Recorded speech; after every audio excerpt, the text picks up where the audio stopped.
各位病友，你哋好，我係吳醫生，一位牙科醫生。相信大家都知道已經患咗有鼻咽癌或者有頭頸嘅腫瘤，亦都喺嚟緊嘅日子去接受電療、化療，都明白到大家會係有擔心㗎，唔知道嚟緊嘅日子係要點度過，會唔會死㗎？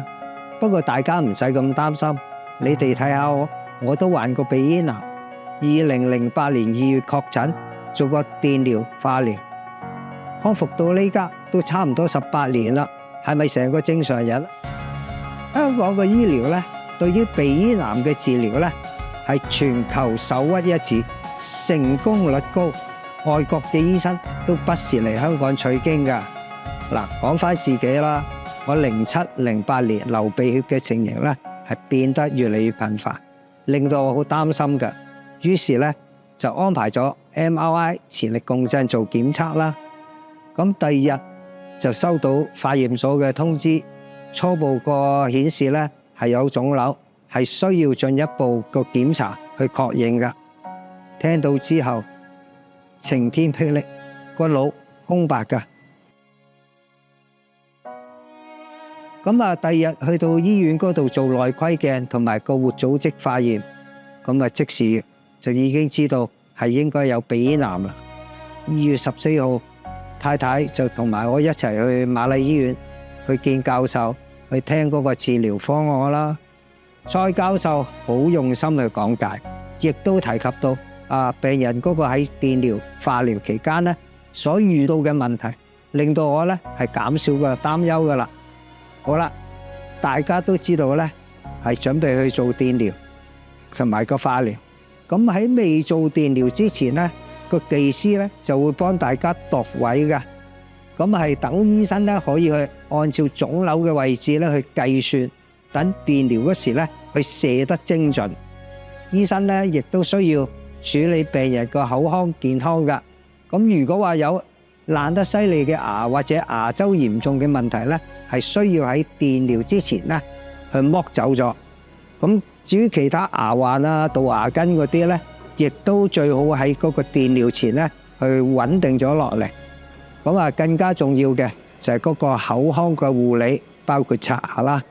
嗱，香港所採用嘅電療方法係 IMRT， 係多方向主攻腫瘤嘅部分，令到我哋其他健康組織係受到嗰個影響係減到最低嘅。話係咁話啦，喺電療期間一般就33次，分7個星期，每個星期5次，個口腔係會有變化㗎。X 光係會影響我哋個口腔黏膜、個咽喉啦、味蕾啦，即係冇咗味道、口水腺，會容易有飛滋、潰爛、喉嚨痛，變得冇味覺、冇口水同埋黏嘅。咁啊，稍為講解一下啦。個模具係度身訂做㗎。如果喺嗰個治療期間個體重下降得太多個腫瘤位置亦都會有所改變。咁係有需要嘅時候係需要重新再做個模去計算，而影響到我哋嗰個進度㗎。所以大家盡量去保持個營養吸收，去保持個體重㗎。電到1-2個星期之後個味覺突然之間冇咗㗎。好彩都係叫過渡，一般電完3幾個月就會慢慢有返㗎啦。個口水嘅分泌亦都會變得越嚟越少，越嚟越黏，令到我哋個咀嚼吞咽係變得越嚟越困難。嗱，諗下咯，電到咁上下，冇口水，冇味覺，口又痛，容易有飛滋、潰爛、喉嚨痛，吞都辛苦，點食啊？